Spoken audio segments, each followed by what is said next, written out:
All right, how's it going? Welcome back to another video here in the series on differential equations.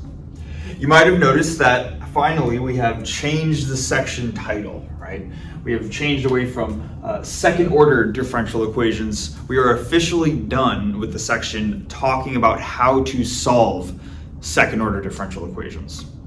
And before we dive into anything else, I want to just put into context what that means, just the idea of moving on to a new section. Because I think that when we see that we're done with the section second order differential equations, we might be misled to think that for the remainder of the video series, we are no longer going to be solving second order differential equations because we're done with that section. But that's not actually the case. The idea of having a section specific to second order differential equations is to say these were some of the main techniques used to solve them, but we're still going to be encountering second order differential equations in later sections, and in this section included. Okay, so that's the first thing. Just because we are done with that section does not mean we are done seeing second order differential equations. But we might be saying, okay, sure, but what does that mean then for the rest of the video series? What are the next sections going to contain?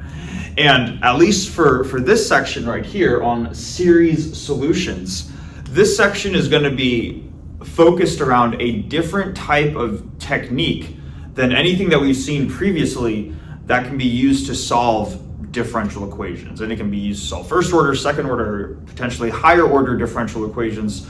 We're predominantly going to be looking at second order differential equations in this section right here though. Okay, so this is not, you can almost think of this as like an extension of the second order differential equations, I guess whole little chapter or section or whatever you want to call it, because this is just simply another technique used to solve what we're going to see, second order differential equations. Now, to actually motivate, like, what does this mean, series solutions? I have this equation right here, which may or may not look familiar, but I'm kind of hoping that it does. This is the equation to describe the Taylor series of a function y of x about a given point x naught. Right? And this is something that hopefully we learned at some point in our single variable calculus class, where essentially, as long as your function y of x is infinitely differentiable at the given point, x naught, then you can construct a Taylor series for that function, whatever the function looks like. And there are multiple reasons for why Taylor series are appealing, but one of the main reasons for why Taylor series are convenient is because even if you don't write out the entire series, so even if you don't take this upper bound to be infinity, but maybe you write out the first couple of terms, the first 3, 4, or 5 terms, what you're going to get then is no longer the actual function y of x, but an approximation to the function. And while the approximation is not the actual function, a lot of times it can give still very reasonably accurate answers within the local neighborhood around this point x naught right here. And not only can it provide an approximate form for what y of x looks like, but it allows you to get arbitrarily accurate in your approximation. The approximation becomes perfect when this upper bound approaches infinity or becomes infinite. But you could take the first 2 terms, 3 terms, 4 terms, whatever, and you're going to increase the accuracy of your approximation about this point x naught, the more terms that you have. So you're able to, in a sense, toggle how accurate you want your approximation to be. And then also this expression right here provides a systematic way for increasing that accuracy. So it's not like you're going to get, you want to get more accurate, but maybe you don't know how to compute the later terms in the series. This provides a very clear way that says you just take another derivative, you divide by whatever term you're at, the factorial of that number, and then you take this polynomial to the nth power. It provides a systematic way of making your approximation more and more accurate. So that is the motivation that I want to focus on for this upcoming section right here. Because we know that differential equations have solutions which themselves are functions. But something that we haven't seen so much so far in this video series is looking at differential equations whose analytic solutions is not the prettiest or not the easiest to write down. So far, pretty much every differential equation that we've encountered has a solution, and it allows us to write y of x equals whatever. And we can write out an expression that says this is the solution. But realistically, sometimes that's just not possible in the real world, where either writing out an expression is extremely difficult or it's like I said, just not possible at all.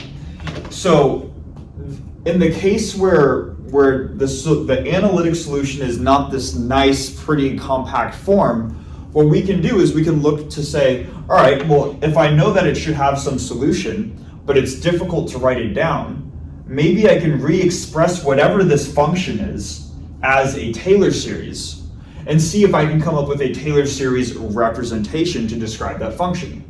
And if I can, then great, I have an equivalent way of expressing the solution just as a series. And even if not, sometimes it's still convenient for practical purposes just to find the first couple of terms in the Taylor series solution. I can personally say that doing these upper division and graduate physics courses, a lot of physics analysis tends to be revolved around the concept of express this quantity as a Taylor series and look at its third order, fourth order, look at its approximation out to 3 terms, 4 terms. This is a very common thing to express quantities as Taylor series and look at their approximate values. And in doing the same and it's no different when looking at solutions of differential equations. Okay. So being able to use the idea of a Taylor series, a power series, and stuff like that is going to be the main focus of not just this video, but the overall section. Okay. So hopefully that makes sense. That's the big picture idea for what we're doing here. Now, in order to really start talking about all of this stuff, though, and actually to do stuff a little more concrete, it has to do with this specific point that's chosen for the Taylor series x naught. And then I know oftentimes people use the terms Taylor series loosely and they just set x naught to be 0, and they don't always specify what the point x naught is. And it turns out, though, that when looking at series solutions to differential equations, being able to, or recognizing what the point x naught is very important, because we can actually classify x naught, this specific point, into different classes of points. And different classes of points will tell us about the overall structure for the solution to the differential equation. In other words, if this is one type of point, the solution might look one way. If this is a different type of point, the solution might have a different form. So being able to classify what this point x naught is kind of the first step in this whole process. So because of that, what I'm going to do is I'm just going to erase what we have here and start by writing out a couple definitions for different types of ways that we can classify this point x naught right here.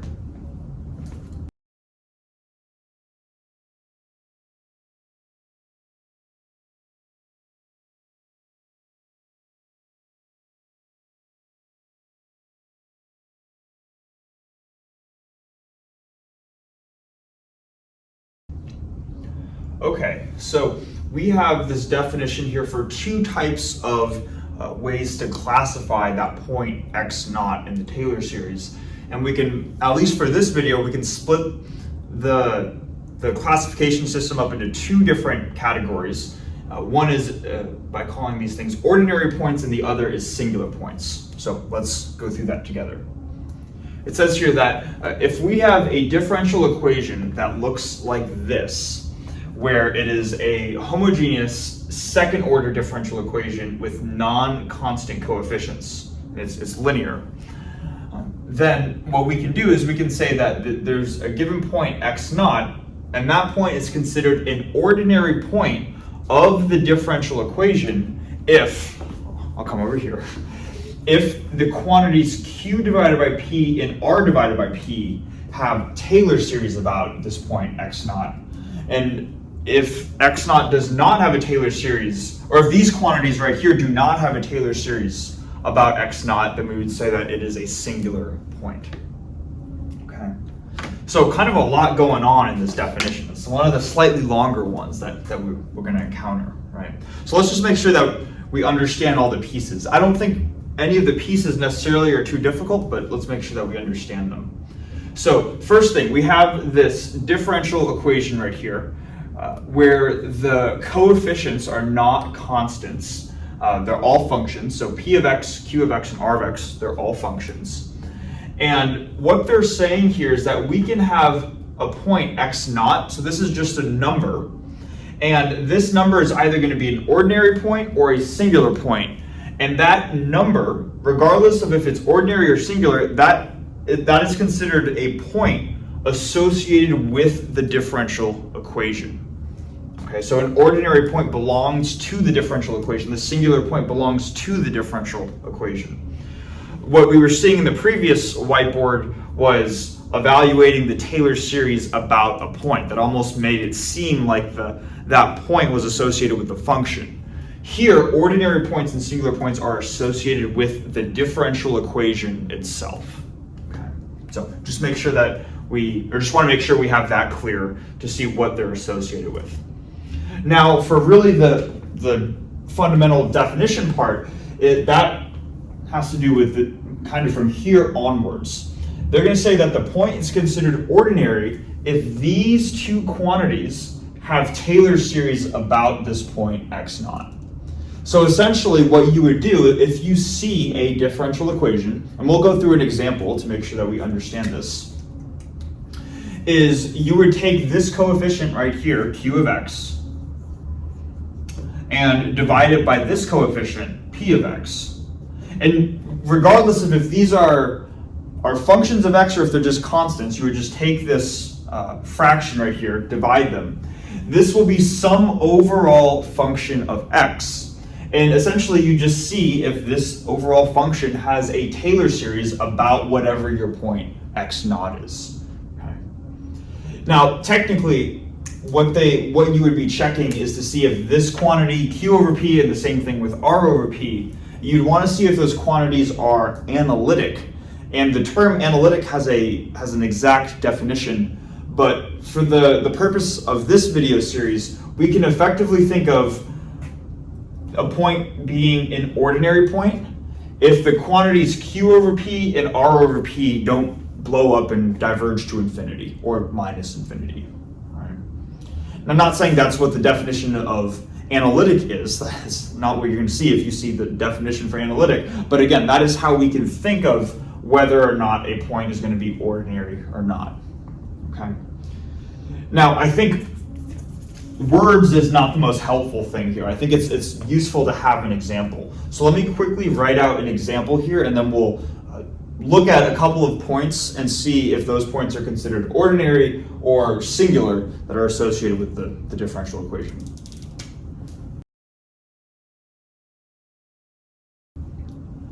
Okay, so here's an example of a differential equation that has this general form right here. And what we can do, this is the first example in Dexter's notes, and we can just go through a couple of points and see whether those points are going to be considered an ordinary point or a singular point that is associated with this overall differential equation. And let's just start with, it doesn't matter really which one we start with. In theory, you could choose any number that you want, but I'll just choose a couple of convenient numbers. Let's choose x naught equals 0, and then we'll just start with 0 and 1, honestly, for now. Conveniently, there are two types of points associated with the differential equation. I gave two values, so we might have a guess for how we can classify these. All right. So let's start with the point x naught equals 0. And we want to ask the question, is the number 0 a regular point or a singular point associated with this differential equation? And actually, maybe just, I recommend try doing this yourself to see if you can do it. And then we'll go through the solution together. Okay, assuming we pause the video or whatever, let's go through the solution. So the first thing that we want to do is in order to determine what type of point this is with the differential equation, we need to evaluate these quantities q divided by p and r divided by p. And in order to do that, we just have to look at the coefficients in front of the function, its first and its second derivatives. So q divided by p, and maybe let's just start with this, is going to be the coefficient in front of the first derivative, which in this case is minus 2c, where c is just some non-zero constant. So we have minus 2c divided by p, where p is the coefficient in front of the second derivative, which in this case is 1 minus x squared. So this is the quantity q over p, and then for the quantity r over p, we're going to have the same denominator, 1 minus x squared, right? But for the numerator r, that's just the coefficient in front of the function itself, and that, in this case, is just the number 2. So here we're going to have 2 over 1 minus x squared. So these are the two functions that they're both functions of x, and we want to determine if essentially the points 0 and 1 have a Taylor series about these functions right here. So basic test that will work for pretty much every problem in this video series is we kind of just plug it in. And if we were to plug in x naught equals 0 into here, we would get negative 2c. Let's actually just do this. Let's do q over p evaluated at 0 is going to be negative 2c over 1 minus 0 squared, which is negative 2c divided by 1, or just minus 2c. And essentially, because this number c is just going to be some constant value, it's not going to be infinity. So this is just going to be some constant, and hence it doesn't blow up to infinity. So this would pass the quantity q over p would pass the overall check, but both q over p and r over p would need to have a Taylor series about x naught. So far q over p does. Now let's look at the quantity r over p evaluated at 0, and that would just be 2 divided by 1 minus 0 squared, which is 2 over 1, or just 2. And again, since this quantity is not infinity or negative infinity, we can say, sure, the quantities q over p and r over p both have a Taylor series about x naught equals 0. So we would classify x naught equals 0 as an ordinary point associated with this differential equation. Okay. Hopefully that makes sense. There's nothing too hard, hopefully, going on here. Now, if we were to look at the number 1, so we just replace 0 with 1, we can just see what we get. And you can probably see that if we were to plug 1 into the denominator, we have 1 minus 1 squared, or in other words, 1 minus 1, or 0. This quantity right here would be negative 2c divided by 0. So unless c is 0, which we're going to assume it's non-zero, then this quantity definitely diverges and goes to infinity. So we would say that the quantity q divided by p does not have a Taylor series about x naught equals 1. And then we could do the same thing with r over p. We just replace x right here with the number 1. And then we have 2 divided by 1 minus 1 squared, or 2 divided by 0, and that is certainly infinity. So neither of these quantities have let's make this 1. Neither of these quantities have a Taylor series about x naught equals 1. So we would say that 1 is a singular point associated with this differential equation. And that's pretty much the check. And you can see how you could just do this for any number, right? You just plug any number in you want for x. And really any other number is going to give us a ordinary point besides negative 1, right? Because -1 squared is +1. So plus and -1 are going to give you singular points. Every other point would be ordinary for this specific example. All right. So hopefully that makes sense. Now, just to give you an outline, we could say, okay, sure, we know how to classify these points, whether they're ordinary or singular or whatever, but really, how does that affect the structure of the differential equation?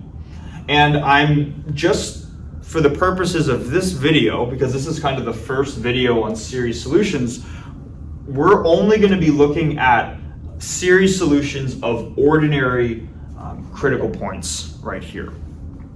In other words, when the function does have a Taylor series about the specified value of x naught, what do the solutions look like?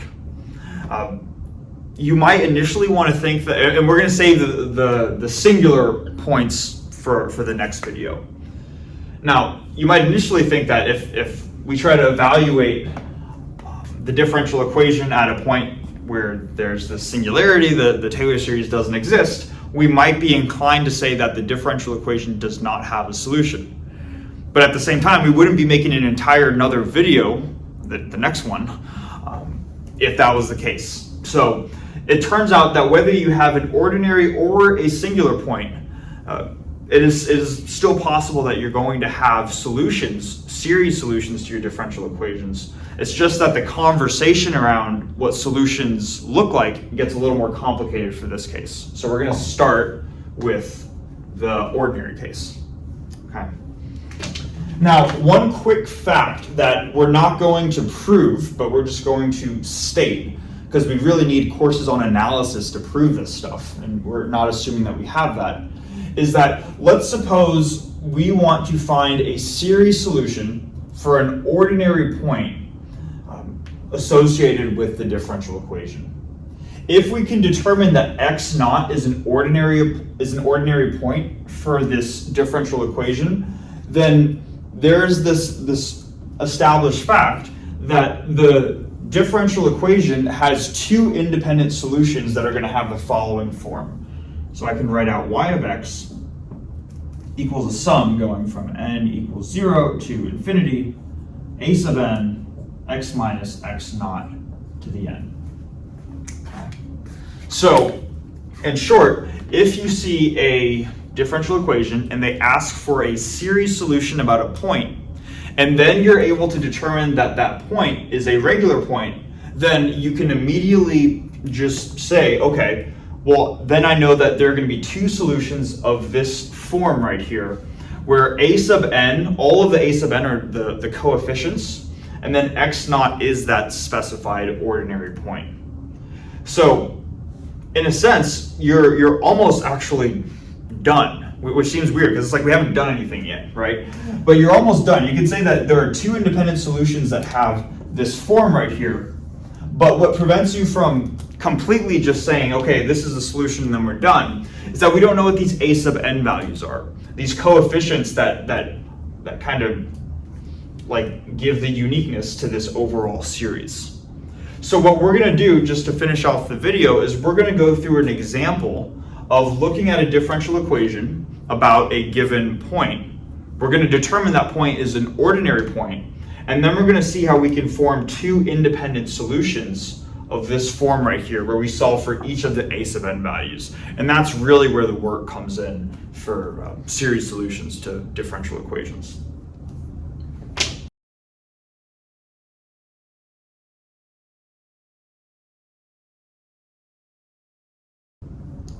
All right, and now to really get through probably the majority of this video, I'm assuming, we're going to go through an example and show how to obtain a series solution to a differential equation. And the example differential equation that we're going to look at is pretty much identical to just the example one that we showed in the previous whiteboard, except rather than some constant c here, we're going to have the variable x. So we already know from the previous whiteboard that x naught equals 0 is an ordinary point. So if you go through the same steps as the previous whiteboard, you will get that this is in fact an ordinary point for the differential equation. So I want to I like this example in the previous one because we can kind of skip that step. We've already done that part of it, right? So what does that mean?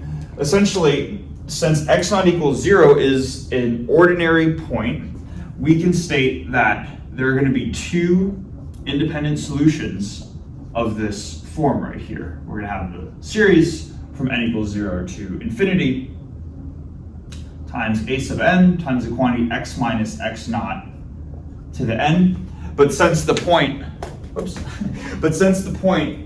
x naught equals 0, we can just simply rewrite this as a sub n x to the n. So that's what I'm going to do right here. Okay. So this now becomes our quote-unquote guess to the solution to this equation right here. So maybe I'll even put in quotation marks the guess, even though it's not really a guess because I told you what it was. This is going to be our quote-unquote guess to the overall solution, and now it's just a matter of finding out what these a sub n coefficients are. And there are a couple of interesting tricks that we're going to see throughout this example here.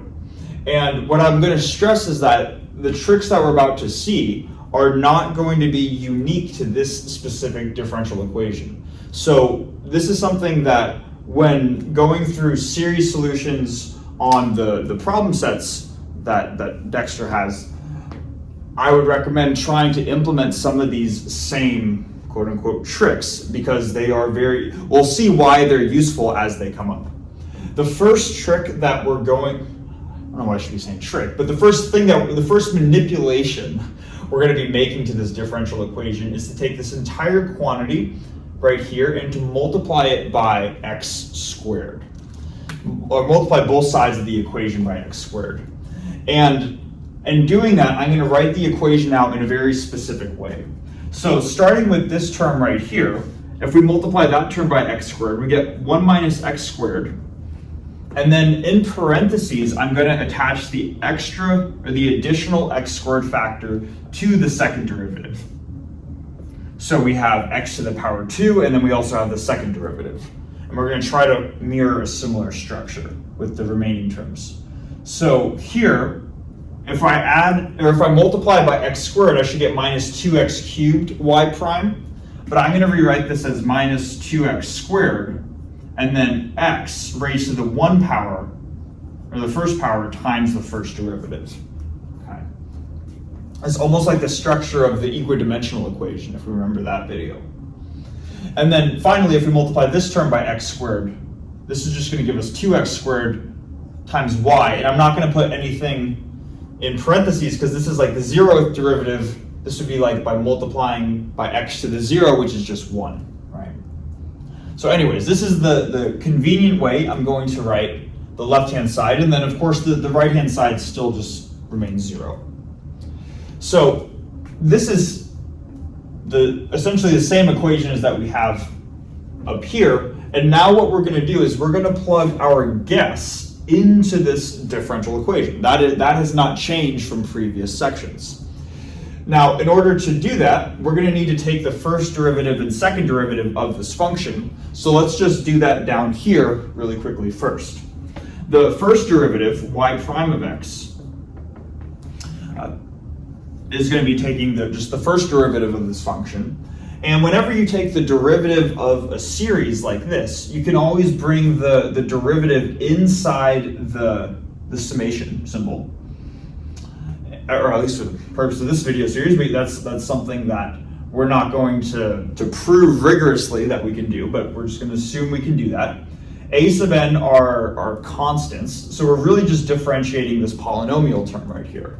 So this is just like differentiating x to the n, which is, of course, n times x to the n minus 1. So the first derivative of this series is really just, we still have the series from 0 to infinity.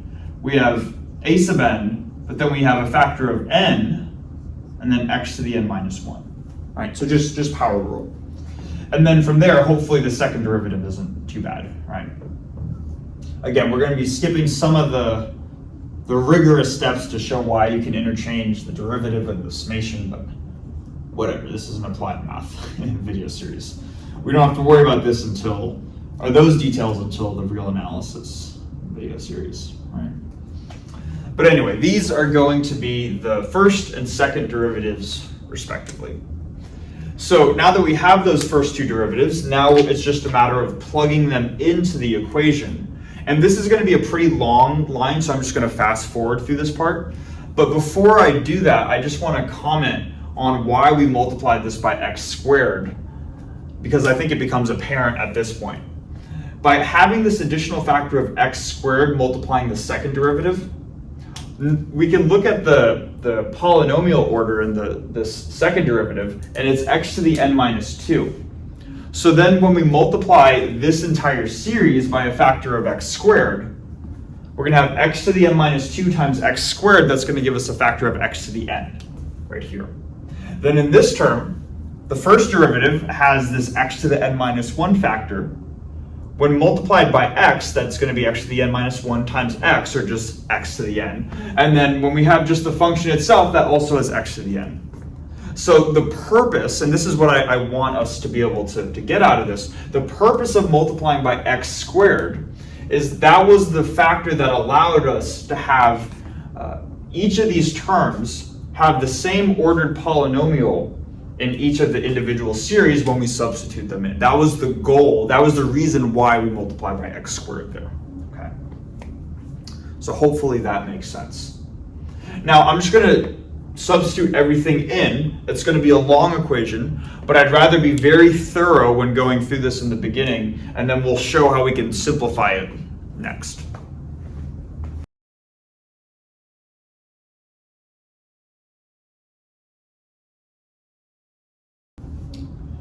All right, so we substituted in the first and second derivative into this equation, and admittedly, you can see that it looks pretty long, but I just want to make sure that we, I guess, understand where all the pieces are coming from, because this doesn't need to be super intimidating. All right, I think it looks more intimidating than it needs to be. So this was the equation that we had. So we have our 1 minus x squared factor, and then x squared times the second derivative of y. Second derivative of y is just this quantity. If I multiply it by x squared, the only thing that changes is this x to the n minus 2 becomes an x to the n term. And that's what I have right here. We have the sum, and then n times n minus 1, a sub n, x to the n. Then for the second term, we have minus 2x squared, and then x times the first derivative, so the same thing.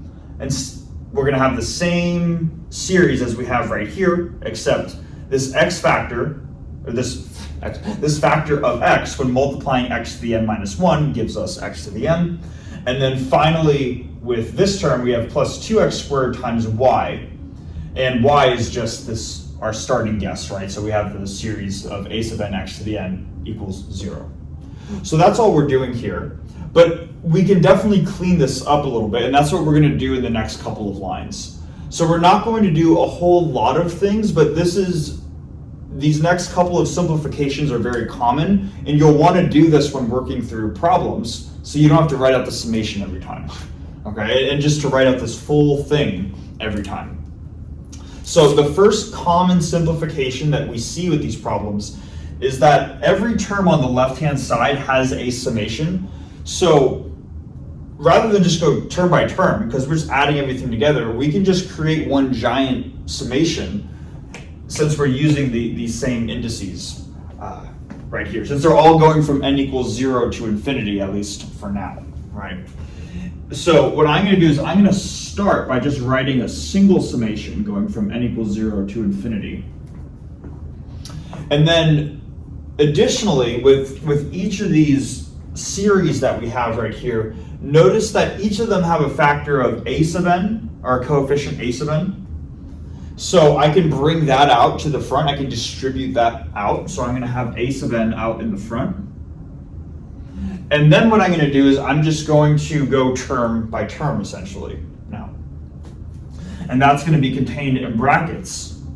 And then I guess the final step, and I'll fill in the brackets in a second, but the final step is that notice that each of these terms also have a factor of x to the n. That was kind of the whole point of multiplying by x squared in the first place. So we have x to the n here, here, and here. So I'm going to bring x to the n out of the brackets, and that still equals 0. And now we're going to fill in everything else within the brackets. Now it's also important to note that, like, let's just look at this series, for example. This 1 minus x squared quantity is currently outside the summation, but we are allowed to bring it inside the summation. There's nothing inherently wrong with doing that. The only thing that we are not allowed to do is we cannot take any term that contains a factor of n in it and bring n outside of the summation. And the reason is because n, lowercase n in this case, is the summation index. But we can bring anything with an x, we can bring that inside the summation, so that's what we're going to do now. So for my first term, I have 1 minus x squared, so that's going to be in here, times n minus 1, like this. And then a sub n's out here, x to the n's out here, so we're good there. Then for this second series, I'm going to have minus 2x squared. And then I have my factor of n right here. And then same thing, a sub n's there, x to the n is here, so we can move on to the final term where we just have plus 2x squared. And then same thing, a sub n's over there, x to the n is right here. And we can already see this simplifies quite a bit, right? But I'd rather than just, I want to make sure we understand how we can make this simplification, and I'm not just writing things and then we're getting lost with all of this. Because honestly, that's probably the hardest part of this, is just not getting lost with all the factors. Now, one more simplification that, again, this is a very common simplification, and we'll see why in the next whiteboard, because it looks like we're almost out of room, is we are going to take the terms in brackets, and then most of these terms have a factor of x squared in them, but not all the terms have a factor of x squared. Specifically this term number 1 right here. Every other term has a factor of x squared, but because they don't all have the same power of x within the brackets, we want to separate those terms out. So I'll show how to do that. So we still have our series. We have our a sub n coefficients out front, the things that we're ultimately trying to solve for. And then I'm going to start by writing out the terms that don't have a factor of x squared, which in this case is just the number 1. So if I distribute this thing, n times n minus 1, into the number 1, I get just n times n minus 1, like that. And now what we can do is with the remaining terms, we're going to collect all the terms together that have factors of x squared in them. And if we were to, and I should say also, when we do that, we're actually going to have a quadratic expression in terms of the n variable. And I'll explain, I think that'll make sense as we go through it. So if I were to multiply x squared into this expression, I would have negative x squared times n squared. So I would have negative n squared for my quadratic term. Then I'm going to have negative x squared times minus n. If I distribute this n into here, I have negative x squared times minus n, which is plus n x squared. But then I also have minus 2n x squared. So plus n minus 2n gives me a factor of minus n x squared. And then finally, this term has no factors of n, so this is just plus 2 x squared. Hopefully we see how we did that. This is almost like the terms that are x to the 0. These are the terms that are x squared. But we're just collecting terms. And again, we'll see why we do that in the next whiteboard. Then we just have x to the n equals 0. Okay. So again, with these series solutions, it's not a lot of like, we're going to get to actually doing something, but a lot of it's just kind of manipulating this so you're simplifying it down, but doing it in a way where you're keeping track of each of the terms, because that's really the hard part. There's a lot of terms to keep track of. So as long as you can do that, you're about halfway there already. Okay. So what I'm going to do next is I'm going to erase most of this besides probably the starting example line up here. We're going to keep with this line because then we're going to start to really analyze this to solve for these a sub n coefficients.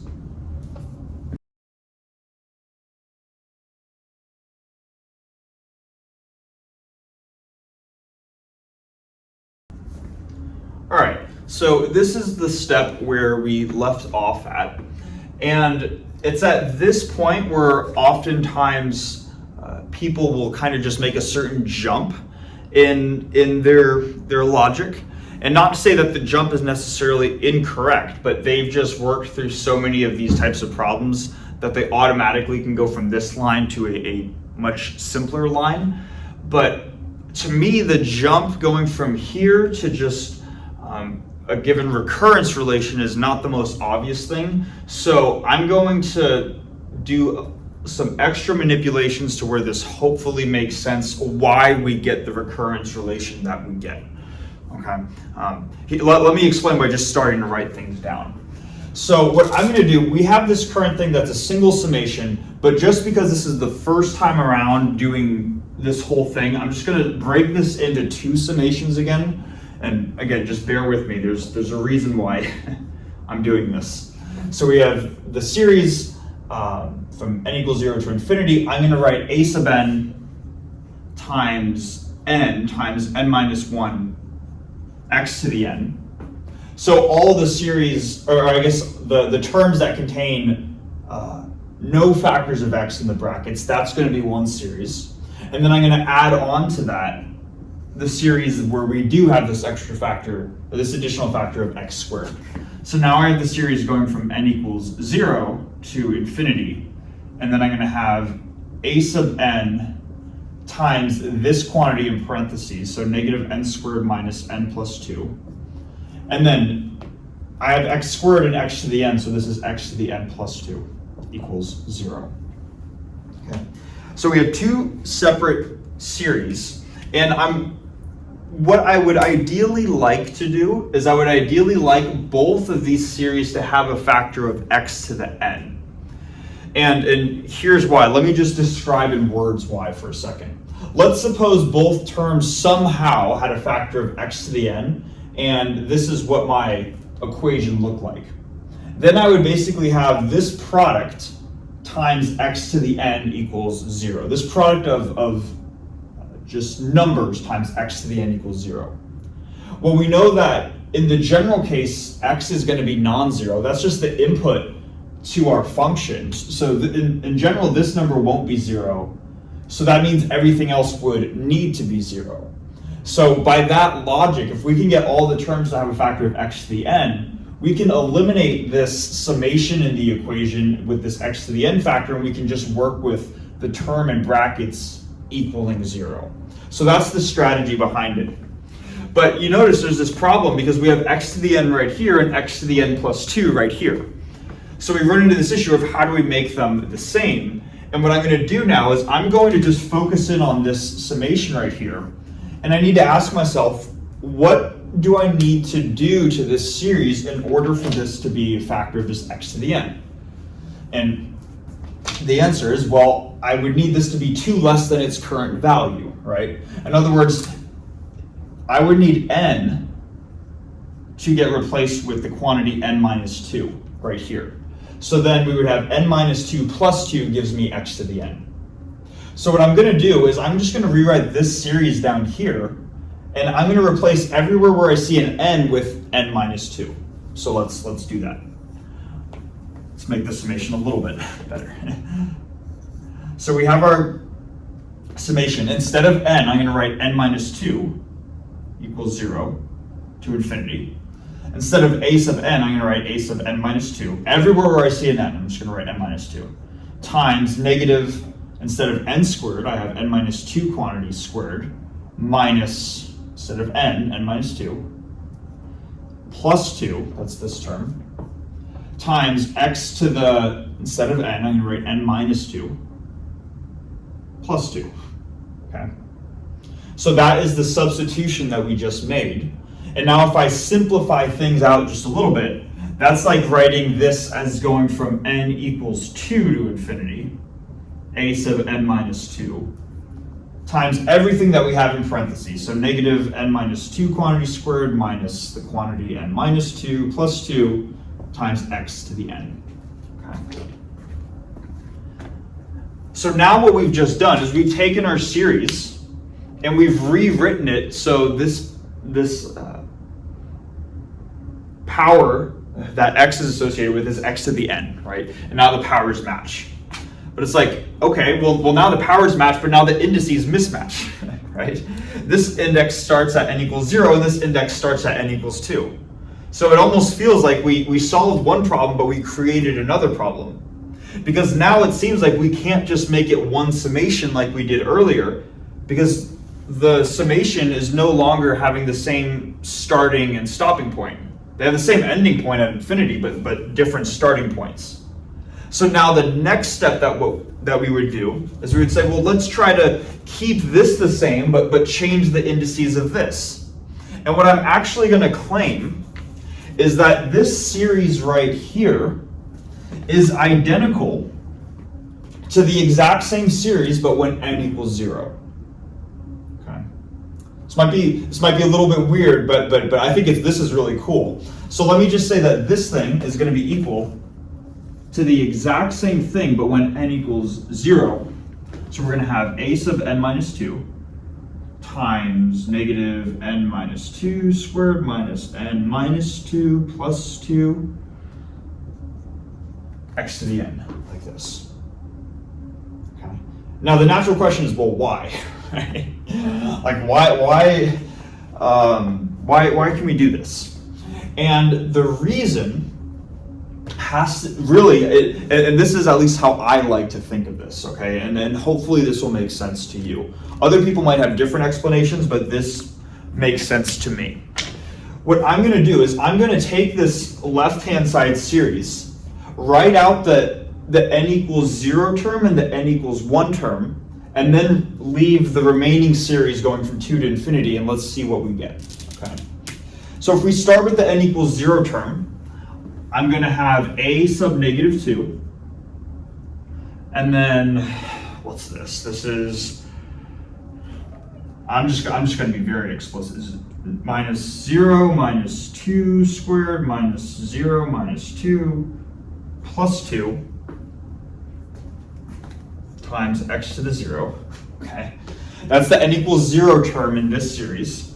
Then we need to add on the n equals 1 term. So this is going to be a sub 1 minus 2, or a sub negative 1, and then negative 1 minus 2 squared minus 1 minus 2 plus 2 times x to the 1 plus then the n equals 2 term and onwards. So then the sum going from n equals 2 to infinity, a sub n minus 2, n minus 2 squared minus n minus 2 plus 2, x to the n. Okay.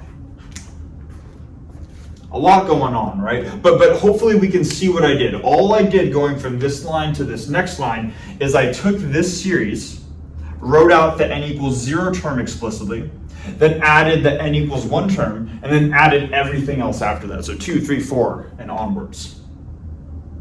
And notice that I didn't simplify anything in the parentheses, and the reason is because I don't really care about the thing in the parentheses.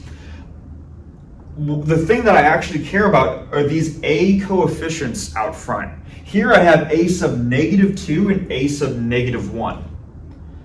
And that might sound a little weird, and that might especially sound weird because I kept this guess up here for a reason. Our original guess was a power series where the coefficients started at a0, right? So a0 x to the 0 plus a1 x to the 1 plus a2 x squared. Hopefully now you can see that I can make an equivalent statement though. I could also say that, and so let me just manipulate my guess now. I can say that my guess is a sub negative 2 x to the negative 2 plus a sub negative 1 x to the negative 1 plus this whole thing. This is what I could say my y of x is. But if my original guess was just this starting summation right here, I could only add these terms on if a sub negative 2 is 0 and a sub negative 1 is 0. Right? Because 0 plus my starting guess is my starting guess. So basically, because I never included a sub negative anything in my starting guess, that's equivalent to saying that's 0 and that's 0.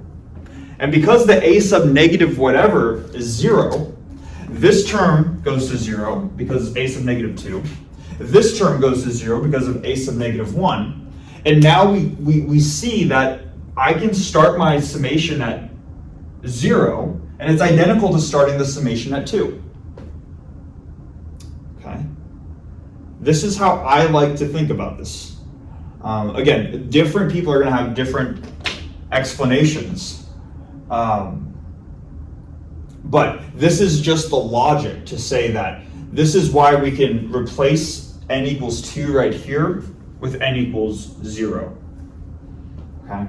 And now that we've done that, if we look at our two series that we had right here, notice now both terms are going, this series goes from n equals 0 to infinity and has x to the n. This series is going to go from n equals 0 to infinity and have x to the n. So what I'm going to do now is I'm going to erase this board, but replace the underlying quantity right here with this expression, the expression that has the same x to the n factor and the same starting and stopping limits for the series.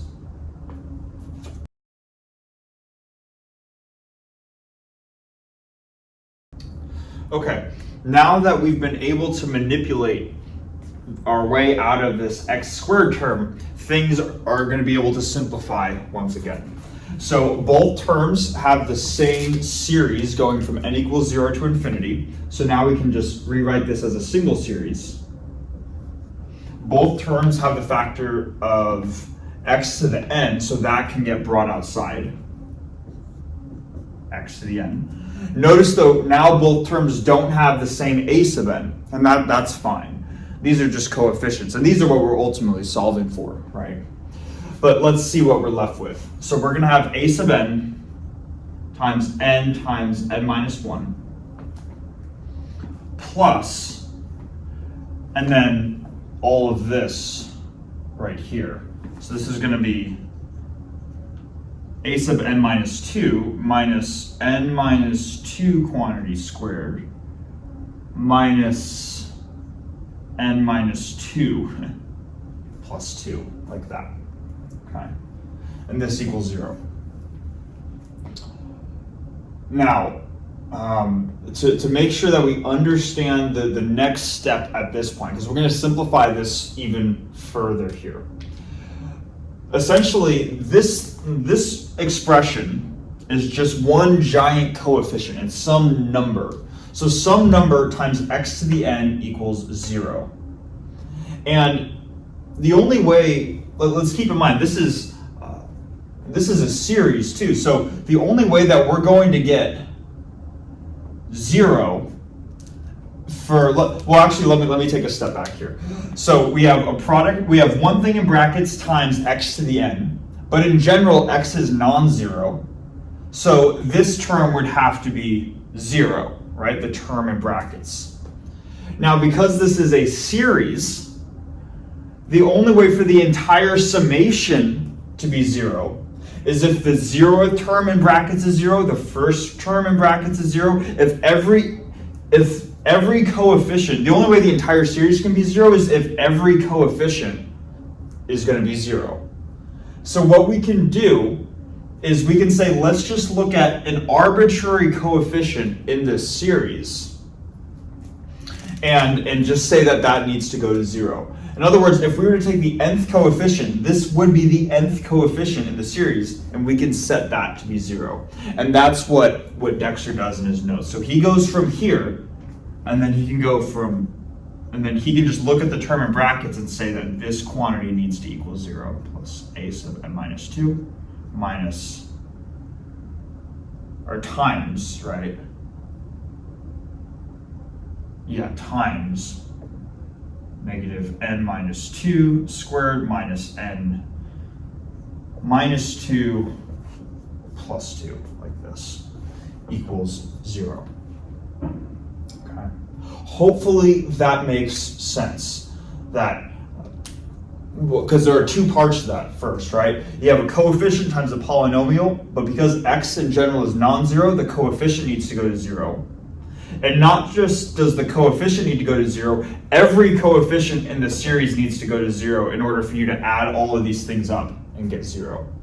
So we could pick any one of the coefficients. This is just a general expression for any one of the coefficients, the nth one, and that one has to be 0.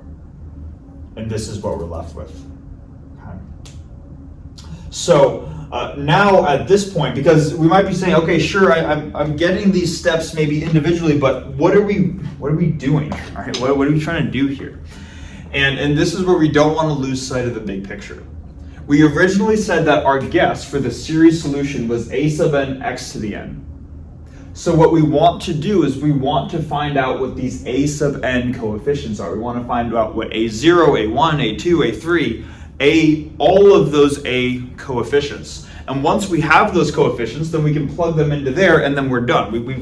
We've established what our overall solution to the differential equation is. We've done a lot of work so far, and now we have an expression that relates a sub n to a sub n minus 2.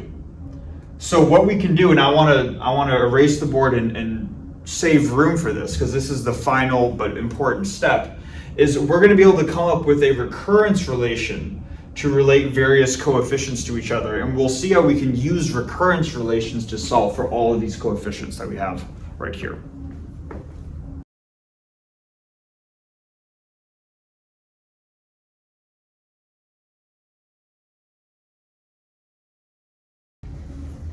All right, so now we have this recurrence relation right here. This was kind of the start of the last, or the end of the last whiteboard. And then if you simplify this expression here in parentheses, this is, and then moved it over to the other side, this is what you would get.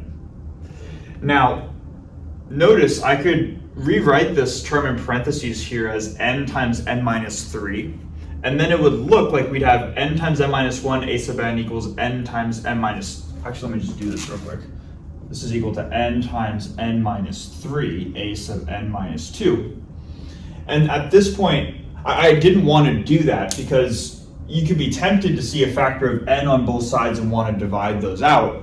But keep in mind that in our guess, n starts at 0, so it is possible for us to be dividing by 0, which is why we don't want to divide out any factors of n yet. Okay? So I'm going to leave it like this just for now. Now, again, this is when we want to start finding out the values of these coefficients. After all, that really is our goal at the end of the day. So let's just start with a couple of, like the first couple of values that exist in this series. Since our guess started at n equals 0, the first coefficient we would need to find is the n equals 0 case. So what we can do is if we plug in 0 in for here, into this recurrence relation, let's see what we get. So I'm going to write maybe the n equals 0 case. We're going to have 0 times 0 minus 1, a0, equals 0 squared minus 3 times 0, a 0 minus 2, or negative 2. Now, this term is clearly just 0, right? Because we have 0 times negative 1. So I can write 0 times a naught.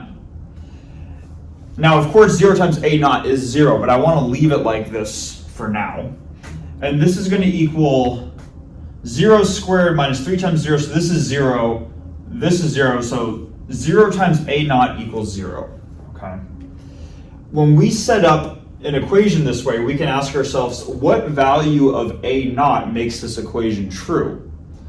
And any value of a naught, right, makes this equation true. True. Because 0 times anything is going to be 0. So what this implies, the n equals 0 case has just showed us that a naught can be any constant value. And actually what ends up happening is this a naught being a constant, this is like one of the first constants that gets determined using initial conditions. So if we were to specify the initial conditions in this problem, like let's say that y at 0 is this constant y naught, then a naught would take on the specific value of y naught. This the initial condition where we provide the value of the function at 0. Okay. Now let's move on to the n equals 1 case. And we're going to do the same thing. We're just going to take this relation right here and substitute in n equals 1. So we're going to get 1 times 1 minus 1 times a1 equals 1 squared minus 3 times 1 times this a sub negative 1 quantity.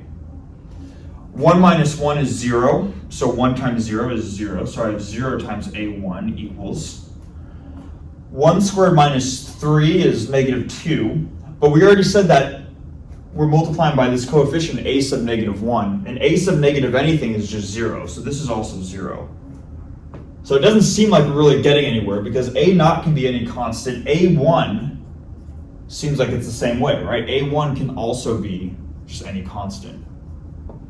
And it turns out that because this is a second order differential equation, you would need to, for your initial conditions, you would need to provide the initial position as well as the value of the first derivative evaluated at 0. And if that was a value v naught, then this coefficient a1 right here would be that coefficient. And what I would recommend doing too is if you're not convinced by that, just try it yourself. If these are your initial conditions, try taking your guess of y of x equals this series right here, and evaluate these conditions for that equation. Y of x equals this thing. You're going to get that your a naught constant would be this value, and your a1 constant would be this value. Okay, so that's where those would come from. Now those are kind of the two special cases, because most of the time we're not going to have this scenario right here. So we've gone through the n equals 0 case, the n equals 1 case. Let's go on to the next case, which we're really going to generalize to just the n is greater than 1 case. And when n is greater than 1, we no longer have to worry about dividing by 0 in this equation, because we're going to have 2 or larger. So there's going to be no division by 0. None of these terms are going to be 0. So it's at this point where if we wanted to write this right-hand side by n times n minus 3, a sub n minus 2, this would be the time where we could do that. So in the case where n is greater than 1, we no longer have to worry about dividing by 0. So we can simplify this relation by dividing out these factors of n. And what we're left with is n minus 1 a sub n on the left-hand side, and then n minus 3 is equal to n minus 3 times a sub n minus 2 on the right-hand side. Now this doesn't really tell us the value of a2, a3, a4 immediately, but what we're going to do is this is kind of like where we use our pattern detection. We're going to try to relate various coefficients to each other by trying to pick up on a pattern. So if I divided n minus 1 over to the other side, because n is greater than 1, I can do that. I'm going to get that a sub n equals n minus 3 over n minus 1, a sub n minus 2, right? Now, so this equation should be true for any value of n greater than 1. So if this is true for the nth value, this should also be true for 2 less than the nth value. In other words, this should be true for a sub n minus 2 equals, I should be able to replace n everywhere in this equation with n minus 2, and that should also be valid as long as n is greater than 1. So I can replace this with n minus 2 minus 3 over n minus 2 minus 1, a sub n minus 2 minus 2. Okay. Let's simplify this. The numerator here is n minus 2 minus 3, or n minus 5. The denominator is n minus 2 minus 1, which is n minus 3. It's a tongue twister, right? This quantity right here is a sub n minus 4. Okay. So we have a relation between a sub n and a sub n minus 2. We also have a relation between a sub n minus 2 and a sub n minus 4. Let's now just combine them by plugging this quantity in to here to find a relation between a sub n and a sub n minus 4. So let's do that down here. We have a sub n equals we have our starting fraction of n minus 3 over n minus 1. And then a sub n minus 2 is this quantity. That's what we just found. So then we're going to have the second fraction, n minus 5 over n minus 3 times a sub n minus 4. This simplifies because there's an n minus 3 at the top and the bottom. And what I get left with is simply n minus 5 over n minus 1 a sub n minus 4. Like this. And it's at this point where we can start to pick up on a pattern. We've related a sub n to the element 2 less than that through this relation. We've related a sub n to the element 4 less than that through this relation. Notice that both relations contain a factor of n minus 1 in the denominator. As for the term in the numerator, it's both n minus something, but the thing that it's n, like this number right here, whether it's 3 or 5, it's always greater, it's 1 greater than this number right here, right? Like 3 is 1 greater than 2, 5 is 1 greater than 4. So we can generalize this, and we're going to generalize this into a set of odd and even indices. I think in order, so I'm not getting too far ahead of myself, I think I want to erase the board probably one more time, and I know I'm doing a lot of erasing, but we've already established that a naught is going to be this constant, a1 is going to be this constant. Let's find the recurrence relations for the remaining constants, and then we'll call it for the video.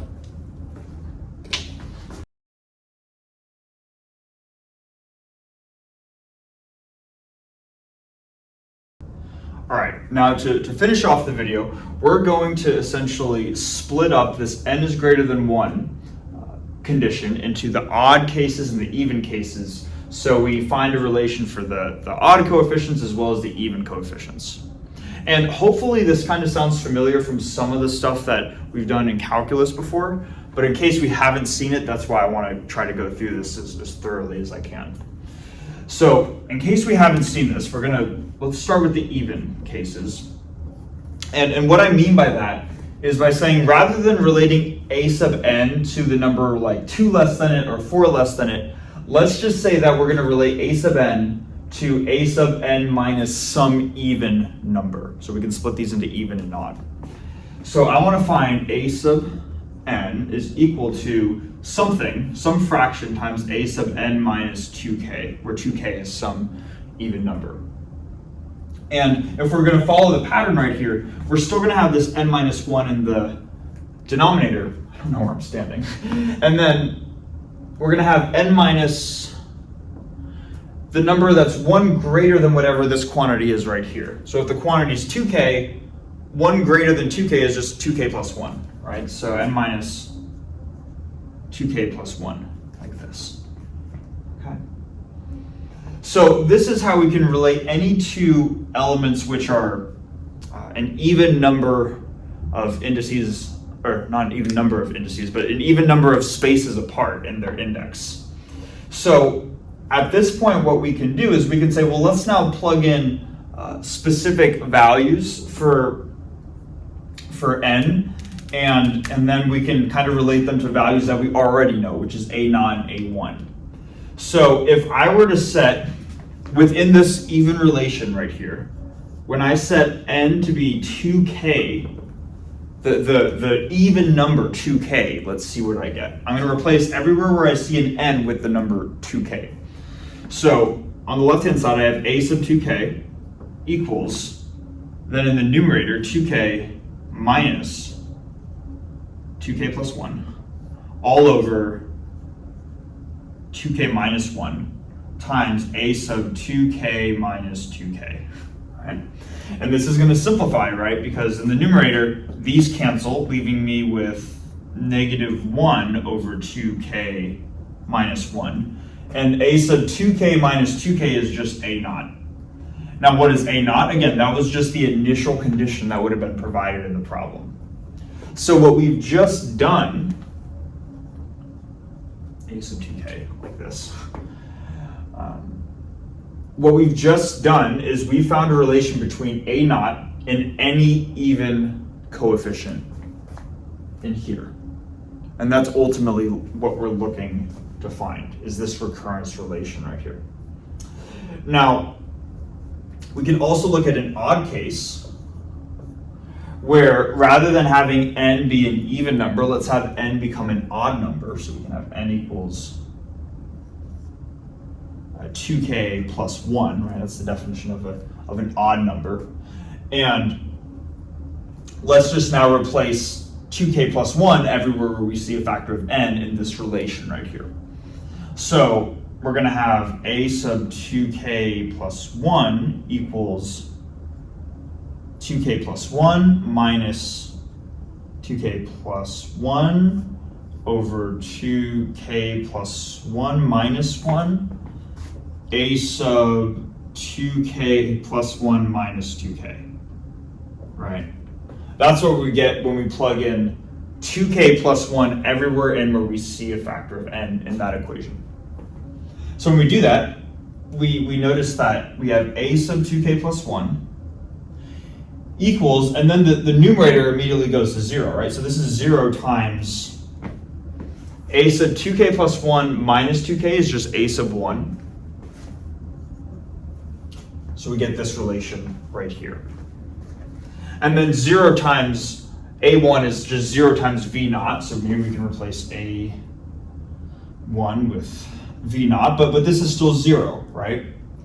So what this essentially tells us, and often when you're solving these problems, just coming up with these recurrence relations is good enough to say, this is what all the even coefficients look like, and this is what all the odd coefficients look like.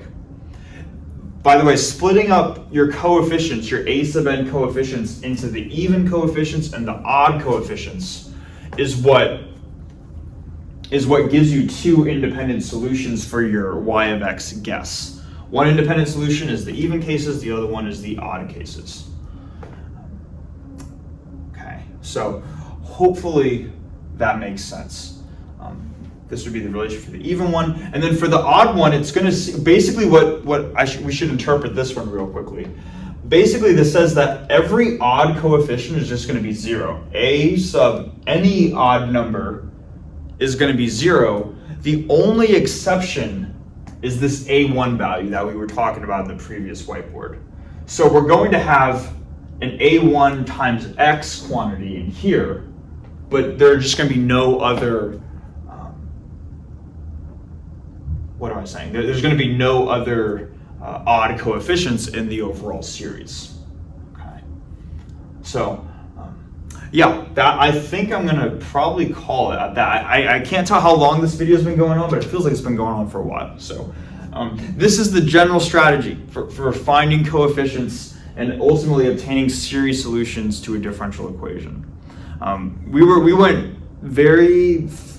pretty thorough and pretty slow with this process, but in the next video, we're going to take a look at not just ordinary points, but also different types of singular points, and go through this type of process a little bit more quickly, and hopefully things will start to stick more than if they haven't already. So, yeah, thanks so much for watching, and I will see you in the next one.